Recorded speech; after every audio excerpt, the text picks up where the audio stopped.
So did you have a pressing healthcare story you'd like to share, like right off the bat? Yeah. My father's a type 1 diabetic, and before I was born, he didn't have health insurance, and there were multiple occasions where he passed out and needed to be escorted to the hospital for an immediate like glucose supplement. And it's just scary that like anybody in America, despite working hard, having a job, is still at risk of dying for a preventable cause, for a preventable disease like diabetes. It's just it's the same thing with cancer.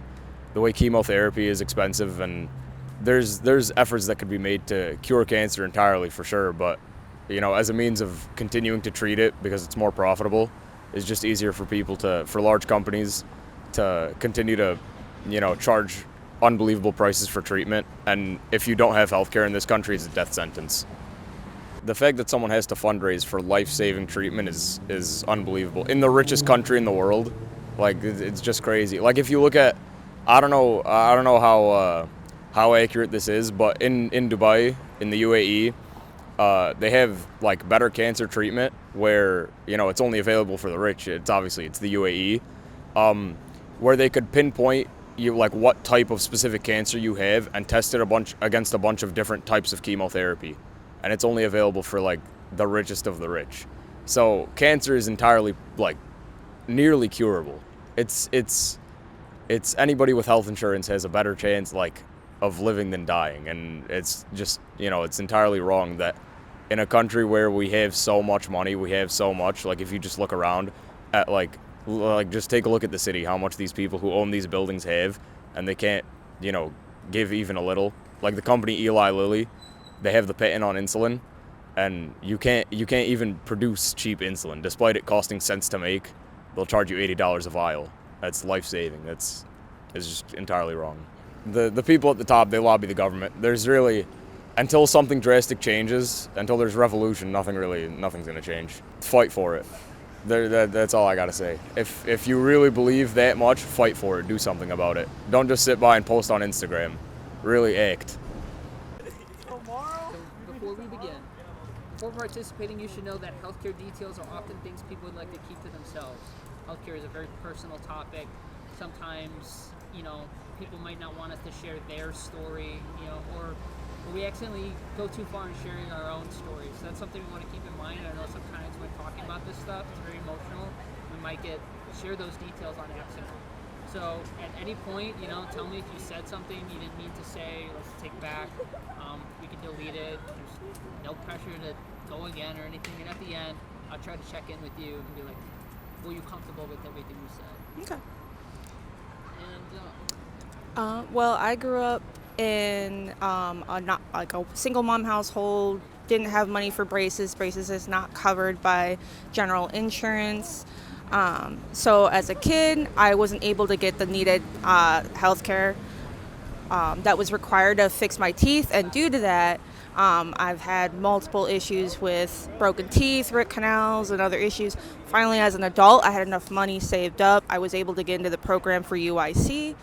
However, I still had to wait like 3 months, and now I'm being told that my mouth is so messed up that I have to now get jaw surgery. So my braces aren't even to complete this cycle. I have to actually go in for 30 grand to get my mouth actually fixed. Yeah. And I don't know where I'm going to come up with that. I think part of it might be paid by Medicaid, but healthcare in the United States is not accessible, even to middle class at this point. 30 grand so much. That's like a basic car, or like part of a house payment. But yeah, I mean, I got to do it because otherwise it's going to be even worse in the future. I know I am not the only person, and I have seen worse mouths. So I hope the best for everybody else out there, and I hope that that it gets better and that we can push for it. So, I mean, I do follow general like Congress politics. There are very few who are fighting for an overall overhaul of the structure. Sorry, I'm trying to think.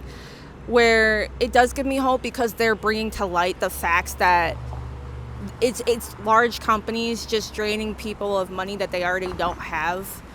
And what I think also, when you were mentioning the narrative, that why are there all these different categories of quote unquote healthcare, and it's like they use pretty words to keep people from getting the assistance that they need so that they can make more money off of them, which is just disturbing. And I know people complain about, oh, hey, well, if you want to go to Canada, you'll have to wait 5 hours. I would rather wait 5 hours rather than paying $30,000. I do not care. I'd rather have free healthcare. Wait a little bit extra longer because I'm not special. You're just like everybody else. The only special people here in the U.S. are people who have an extraordinary amount of money. So. I agree with that. Yeah. Hallelujah. All right, thank you so much. I was like, I'll let you go. Thank you very much for participating. Will you come to home with everything you shared? yeah, that's fine. Okay. And in about a week or so, I'm going to be... I do have feelings about that. I have hope that it would change.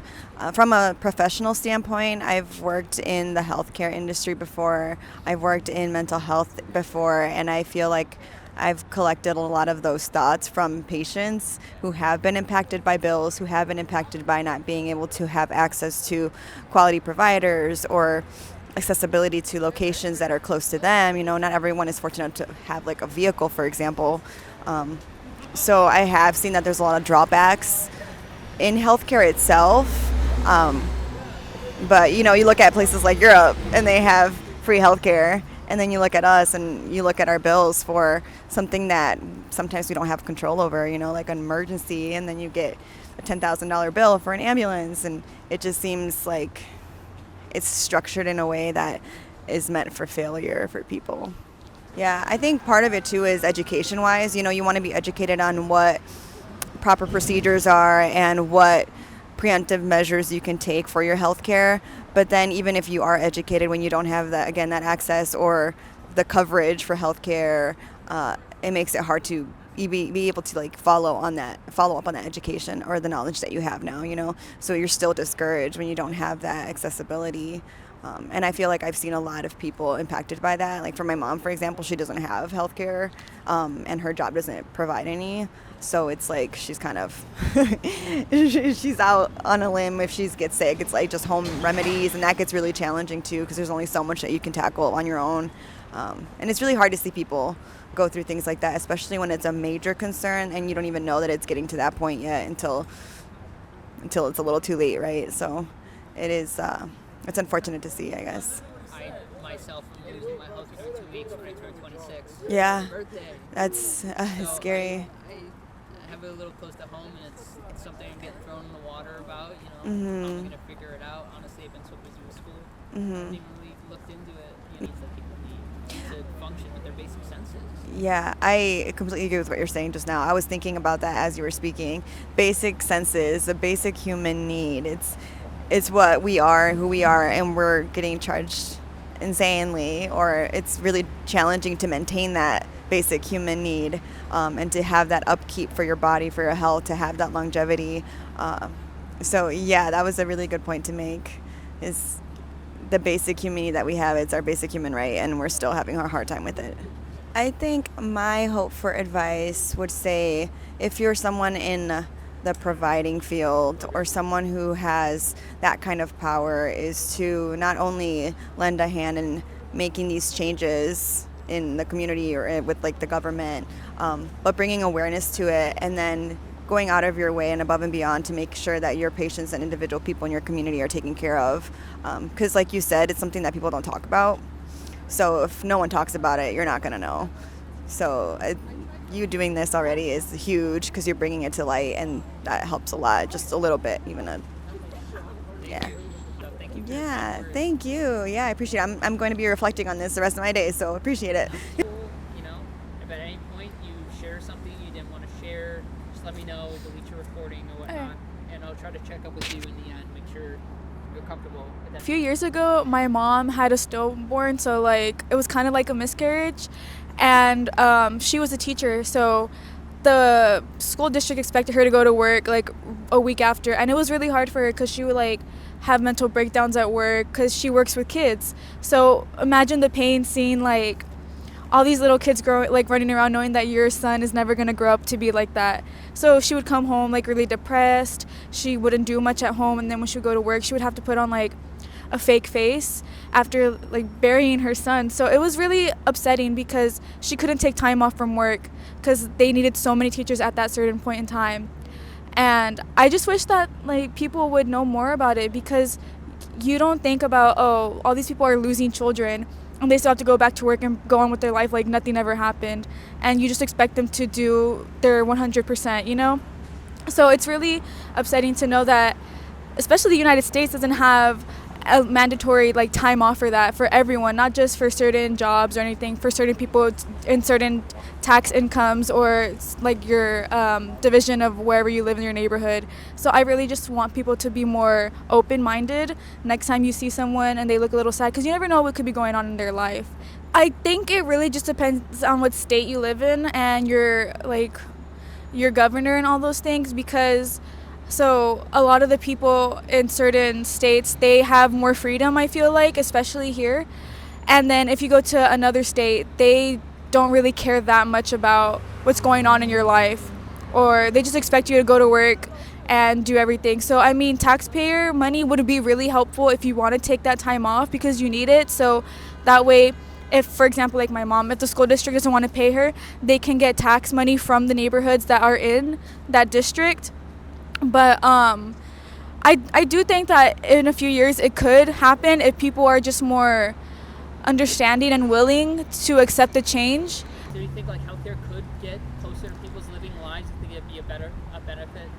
Yeah, I really do think it would be, because if you have that connection, I guess it would be easier for you to manage your healthcare and for you to be able to go out in the world or take time to yourself. If you just, I think for me, it's just really like talking more about your government taking action, because you don't want to see all these things keep happening, because then soon it's just going to become the normal like it is right now, where you don't really care, you don't see anything. And like you were saying, like there's so many parents who lost their jobs and had to make means of something else that wasn't as high paying. They had to adapt their whole lifestyle. Maybe they couldn't afford what they had to get for their children if their child was sick or anything, or if the whole family was sick, they would have to focus on one member of the family at a time. And I think with certain healthcare forms, you need to be more aware of it and just take into account the whole family, like children, parents, and then also the jobs, and especially with the pandemic, because I feel like everyone was really struggling through that time. And then imagine if something like that happens again. What are we going to do? Are we just going to recess back? Did you have like a hopeful word or some word of advice you'd like to give? I just think that if something is like this is happening in your life, just tell more people about it, because I promise you there will be people who are interested and want to learn more about it. And maybe they will be able to help you in the future, maybe not. But even then, as long as you get your story out, it just helps people, especially college students, be more aware of everything that's going on around them. Easier for everyone? Making it easier, I definitely think that there are many ways where you could make it easier. I know America has a very has this culture where it's like work for what you like, it's work for you, and what you have is no one else's and what I have is mine. So I feel like because I know in other countries they have like healthcare systems where people have free healthcare or discounted or whatever, just like healthcare that is reasonably priced. And also like they have, I guess, monthly paychecks for people who are on the more poverty side of the spectrum or whatever, just to help people, I guess, I don't know, survive, I guess. So but I know it can be a little hard, especially for people who are like people of color as well in the healthcare. What am I trying to say? Oh my God, what am I trying to say? Sorry.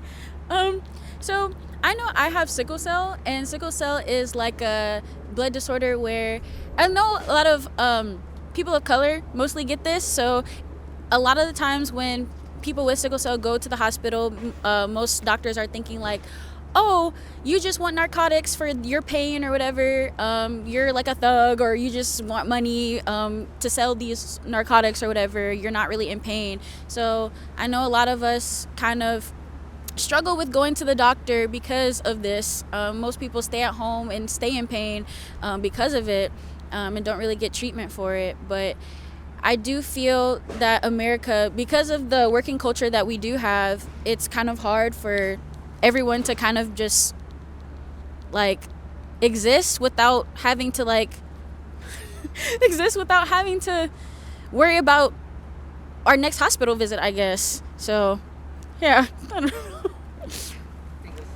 Yeah, it's really messed up. It's so messed up because like if we're trying to like survive and just like stay alive, especially because like if you have a chronic illness, you can't really go to work and then strain your back or do whatever, especially like lower paying jobs. I feel like the more common lower payer jobs are like, say for example, working at McDonald's or working at your local like grocery store, picking up large boxes, doing heavy amounts of cleaning and stuff like that, and it puts an effect on your body, and most people just keep going and going and going until they literally drop.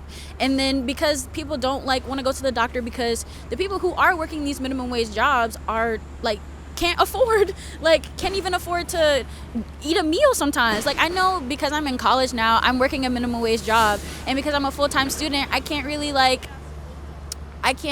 make a lot because I don't have a lot of like hours that I can work. So it's kind of hard for like, because of my chronic illness, I can't really do a lot. But if I'm doing like 13 hours a week for classes and then doing like 10 hours a week, 10, 12, 15 hours a week working, it's a lot, and I like keep going and going and going. But it gets to a point where, you know, if you keep going, you're gonna like die. Not die, but like it's gonna get really bad. But because I'm also a college student, I don't want to spend money at the hospital. So yeah, it's kind of unrealistic, the amounts of money they put into the healthcare system and stuff like that. But I don't really. It sounds like you're talking about a balance. Like, yeah. I wish there was a world where my feelings about it. I mean, like that kind of reminded me of one day I was working at this retail job back home, because I'm not from Chicago, I'm from Detroit, and I was working over there, and it was so crazy because one of my coworkers started having a seizure on the floor in the back where they keep all the clothes, and the managers kind of just stood there, and like when he was like done with his seizure or like kind of like came out of it, they like asked him, they were like, "Oh, are you still good to work?" What? I just had a seizure on the floor. Why are you asking me if I'm still good to work? Like, you're not gonna call like the police, not gonna call security, not gonna call the hospital or anything. Like, and it's kind of crazy how the culture of America is really just work until you drop. And it's kind of frustrating because a lot of we shouldn't have to do this. And also with people with disabilities, they keep you from working. So I think like if you don't work, because my mom also has a disability, so she basically like she can work, but because she's getting government checks, you can't like work a certain amount of hours, or else you are considered not disabled anymore, which is really, really upsetting, because how are you supposed to live off of $800 a month? How are you supposed to do that? It's really frustrating. I really just think that America just needs to get out of this super capitalism phase they got going on. I don't know what's going on, but it's not helping Americans at all. I feel like it's a fear to go get checked up and really stay on top of your health with all the bills, and they so high, and people are scared to go see what that bill is like when they leave the hospital. Or, you know, when you go that one time and you get that bill that's so high, you don't go back again until you near on your deathbed. You know, if healthcare was free or more affordable, a lot of more people would be more healthy and be more likely to go get checked up. You know, if you got flu symptoms, you might, you know, go to the doctor the first day rather a week later when there's nothing they can do at that point. This is an issue that affects everybody. Every single person, young or old, is headed towards a medical disaster at some point in their life. It's inevitable. We're all going to get old. that time when it hits is gonna come for Definitely. all of us. Yep. Do you think people around you sort of think about that? Do you think about that often? And do you think maybe... I think about it often, and as far as people around me, most of them don't think about it often, because like I think they put it on the back burner, just like teeth, just like going to the dentist. It's kind of like the same thing. It's a fear, and it's just probably mostly the money that you don't have to spend on something that should be affordable. So, and with me, yes. Yeah, and with other people probably so too.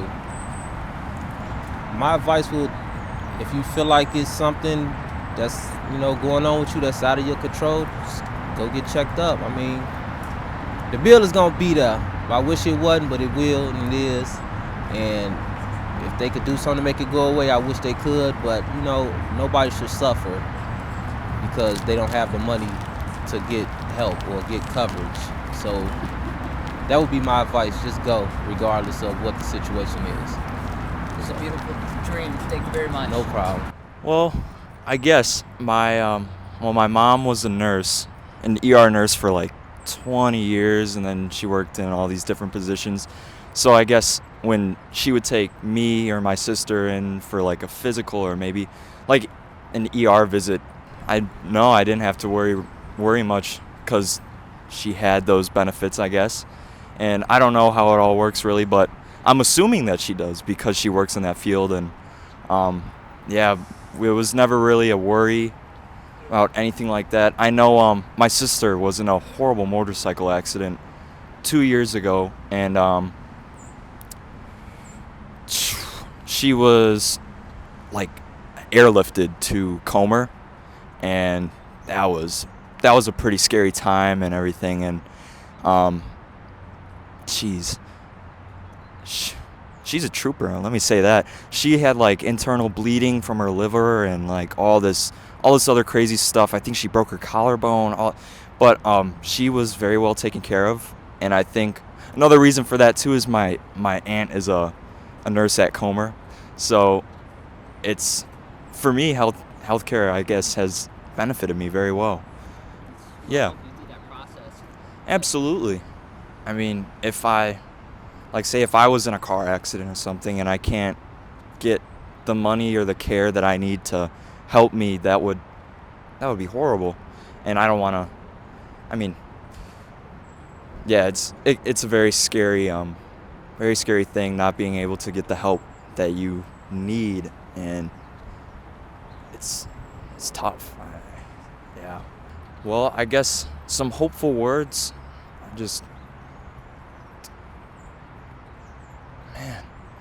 I guess just really like ask for help if you need it. It's really not, I mean, it can be hard, don't get me wrong, but when you find the right people, or like even GoFundMe could work, like just ask for help. There's always going to be someone in your neighborhood that will help you, or maybe even like works in the medical industry that can help you with something as small as like stitching you up if you're hurt. But yeah, just I guess ask for help when you need it. Okay, thank you very much.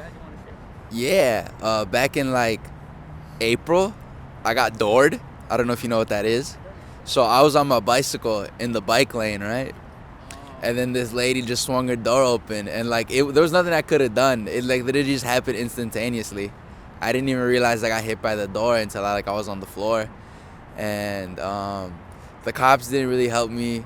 It's been October now, and I've been getting those like because at first I didn't go to the hospital. I was like, I'm fine, it's whatever. Like I got like a license plate and like I dipped, but I got home.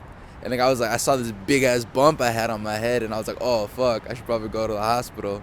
And so like they ran some tests on me and everything, took some x-rays. Nothing was broken, I was just really badly bruised. And I told the cops, I'm like, hey, like, could you give me her insurance or whatever? Like, these are her license plate. And then like, I haven't gotten nothing. I've just gotten bills. I've applied for the charity stuff, so we'll see if that goes through or not. But that's all I got, I guess. I'm glad you're okay. Yeah, me too, bro. Yeah. I would have gotten more quickly. And the one thing that I still wish I kind of got was just like a scan of my head, because I didn't get that. Like, I'm fine. It's been like since like May, so I'm probably good, but I still wish I would have gotten that. Or just like other moments where I'm like, oh man, like I don't feel good, I should probably go to the doctor, but I'm just like, nah, I'll just tough it out. Like I'd rather, like, even though I have like pretty good insurance, I still gotta like pay out of pocket a little bit, you know. Hopefully, I'm still under 25, so shout out to my mom and her insurance, and hopefully by the time I am 25, whatever job I got will have good health insurance, I guess. Man, the world I'd like to see is where the government isn't just getting all this money from like all these healthcare institutions. They're basically just double dipping, like getting funded by the government and then getting funded by us because we have to pay when we go. So I just like to see a less corrupt world and just take care of yourself the best you can. That's all I got. Yeah, no problem, man. I have like two, if that's okay. Yeah, so let's see, this is literally about 20 years ago. So this is like 2003, 2004. My mom had like stage 4 breast cancer. And so my mom thankfully survived, beat it 20 years ago, I think last month. And it was a time when, this is again before like the Affordable Care Act and all that. And so my family had taken on, frankly, a shit ton of debt that I think my parents are still paying back. And it's been kind of a hamper and a strain on the relationship and my family as a whole. We haven't really, we're still kind of recovering from that. And so it's, like, I'm glad every day my mom's alive. I'm glad she's healthy and doing well.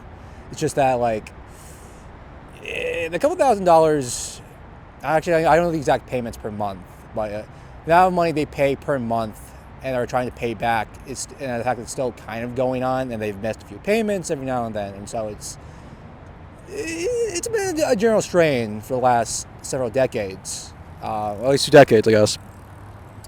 But yeah, it's, I don't know.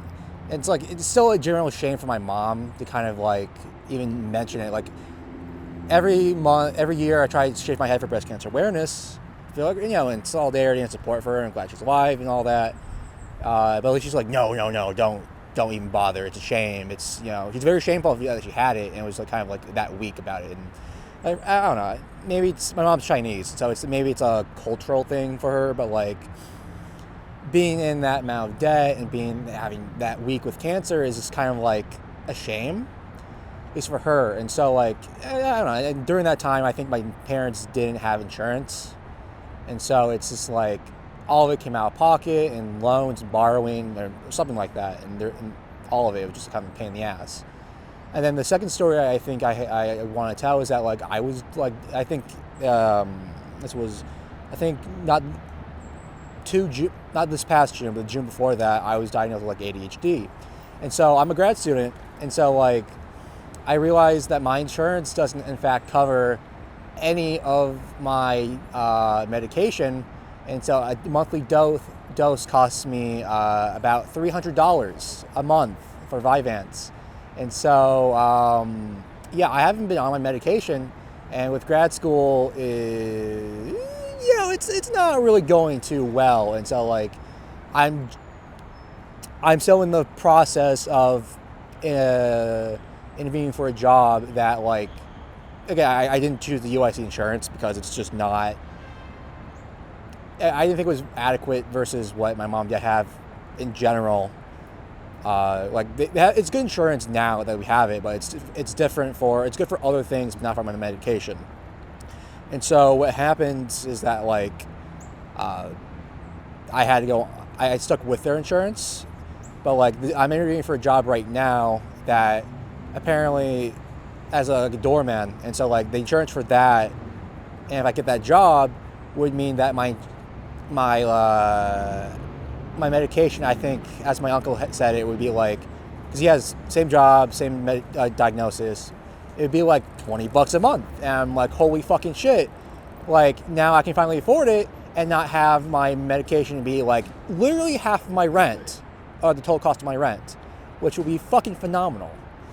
But other than that, I think that's the stories I have for that, I guess. But yeah. Sort of something positive. Yeah, I'm gonna speak a little bit closer to the mic to emphasize this. Yeah, what was it? Medicare for all? Yeah, if you guys want to support that and like campaign and advocate for that, that'd be fucking great. Cause yeah, I can't afford my medication. That's a fucking problem. So yeah, and it should be dependent on an employer. Fuck's sake. Hey, we're the biggest country in the world, and you know what? A lot of people say America's the best country in the world. Then why can't we have better healthcare, right? Like, I mean, if we're the only industrialized country in the world and we're so great, why don't we have like the basic thing that most other industrialized countries have? You know, like. Take this off your hands here. Are you comfortable with everything recorded today? Absolutely, yeah. Yeah, so I'm a big advocate for mental health. I've been sort of on both sides of it, the healthcare side and just outside of it as well. And I know a lot of people these days are afflicted with mental illness, so it's something that's really important to me.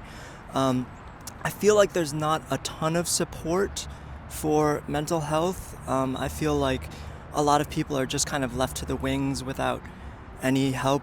Yeah, 100%. There have been, plenty of times where I've probably needed to go see a physician or a professional.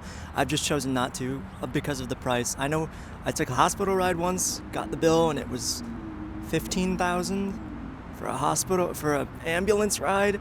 So maybe next time I'll just Uber. Yeah, so I actually I'm still in food service, but I worked it during COVID. And so a lot of the time, in that time when people were very paranoid about COVID, we had to be very careful about coming in. And some of our time off, if we did have COVID, was covered. But a lot of the time, you would have to send in proof, or it would be complicated, or people would abuse the system a little bit.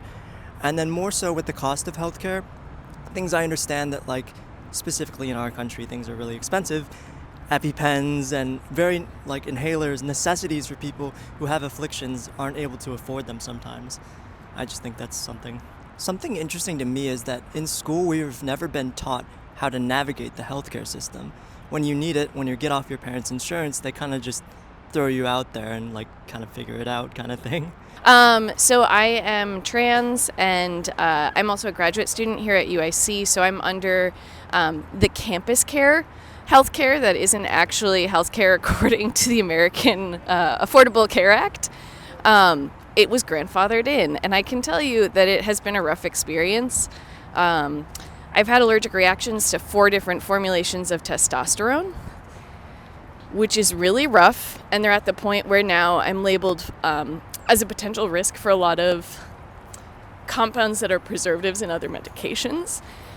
And I went to my allergist, who's at UIC, and I said, hey, this got flagged as a potential issue. I'd like to get tested for this. And she was like, well, there's no way we can test you for this at UIC. I was like, what? And she goes, well, and like, do you even really want to like get tested? Because normally we test people for allergies because we're looking to desensitize them to that compound they're allergic to. And that's for an allergy to like cat dander or dog saliva. I was like, no, you've completely missed the mark. I'm trying to make sure if I go down for surgery that I'm not going to have an anaphylactic reaction. And she goes, well, I guess you could, but you're definitely going to have to go out of network for it. So now I'm going to take 1/3 of my paycheck to go for one appointment to see if I can actually get tested for the thing I'm allergic to. And that's really frustrating that it is such a financial burden. And obviously this is associated with a lot of trauma because it feels like I spend time talking to a doctor and asking for care and being told that it doesn't matter or it's not worth it. So that's my experience at UIC. It's pretty miserable. Yay! Yeah, absolutely. Thank you for listening. Absolutely not alone, and not the first person to Campus share care how sucks. and thank you for doing that. Right? I was like, you've chosen an emotional labor job. But it's important too. I think the project is going to be really cool. I'm excited to see what comes out of it. Thank you. Most people have had struggles with healthcare. I'm losing my healthcare in 2 weeks. I'm turning 26. I've been to 2 of the only medical fundraisers in my life the last 3 months. One for my best friend's girlfriend has cancer. She's like 23. And so I've just been like thrown in the waters on this topic. Yeah. Just, And Yeah. growing up too, I can share personally, like my parents never brought me to the hospital because we were afraid of the bill, even though there Yeah. were many times I needed to go. for sure. Right? And you're like, And I I should wonder- have been hospitalized. My dad was a doctor, and he was like, you're not bleeding enough in order to need to go to the hospital. It will be too much of a time waste. I was like, what, Dad? He was like, you're fine. I was like, I don't feel fine. I think that's really legit. I'm also an organizer for the Graduate Student Union, and one of the things that we repeatedly hear the most about from our members is like, I'm having issues getting healthcare. I'm having issues finding support. I can't get the care I need. So another story is at the same time I was dealing with that, I was trying to get my ADHD diagnosis. And it took 3 months for my referral to go through from my doctor at the Family Health Center to the neuropsych department that does testing. And so that process started in June. I finally got my referral through, and they were able to call me in October. And they said, cool, we'll schedule you your appointment to get tested for May. And I was like, that is 12 months to care. And I recognize that there are a lot of people who are on public healthcare systems in other places that talk about a huge delay like that. But I think UIC has locked us into only getting care with them through campus care, and they are completely unprepared for the emotional and physical needs of the student body in a way that is like devastating. And it's really hard to constantly hear from friends of mine who are trans, like, I gave up on getting care. The contract that graduate student employees have, if you're a GA or a TA, covers all of your gender affirming care.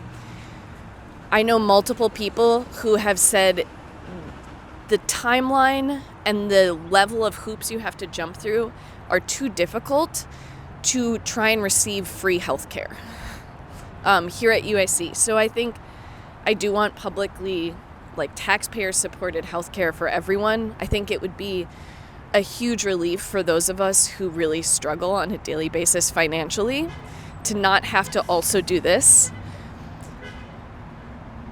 But I wonder about the sustainability and how to reduce wait times for patients as well as for doctors and nurses, because they're already really strapped. And that's like a whole different issue. Yeah. Yeah. And that was sort of an open, it's not called an open secret. It wasn't really that secret.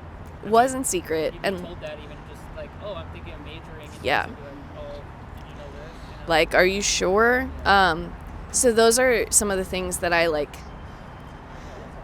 want, but I also want for the people giving care to have a livable life and to be able to give care reasonably so that doctors aren't scheduled to see 40 patients in an 8-hour day.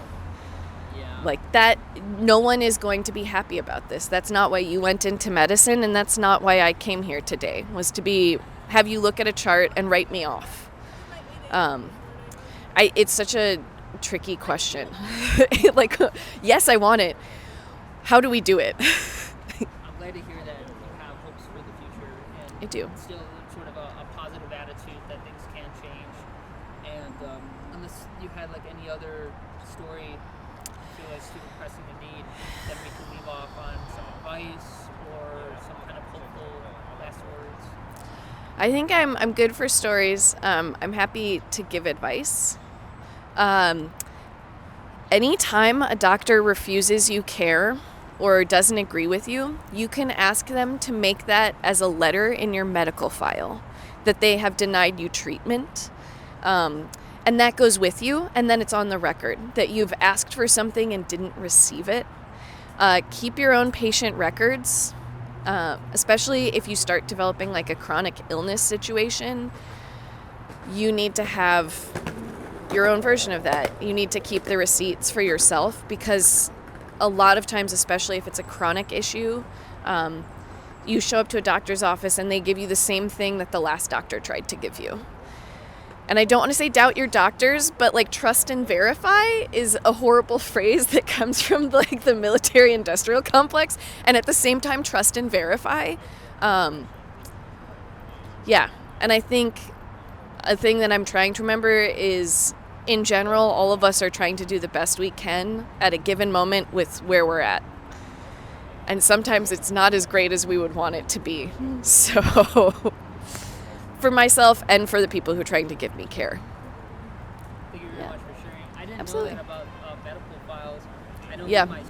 Well, I come from like a sales and business development background, but once I started working in healthcare, it actually filled a void that no other job filled. Not really financially, but like more spiritually, you know what I'm saying? That does happen, but it feels good to know that you're that person that he can trust or she can trust to come to when they do need help, you know what I mean? Or that they have a place to go. It is kind of sad that some insurance doesn't cover benefits that's obviously needed for certain patients, you know what I mean? And even when you have eye insurance or dental insurance, the copay is so high at those facilities, you know what I'm saying? So my girlfriend, her company offers her eye insurance, but we still ended up dropping like $350, $400 when we went to get her contacts or glasses, you know? Do you think the future of healthcare is looking bright? Do you think like enough is being done to give people access? I feel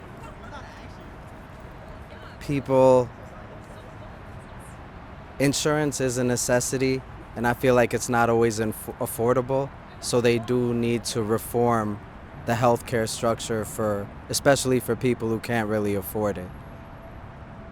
I think that's the right term. Correct. Preventative care, yeah. I do feel like these healthcare facilities could be more regulated, but they need to be marketed to the public a lot more.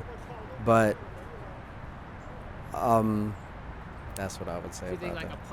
more public awareness about healthcare could help? Correct, yeah. Okay, was there anything else you'd like to share? That's all.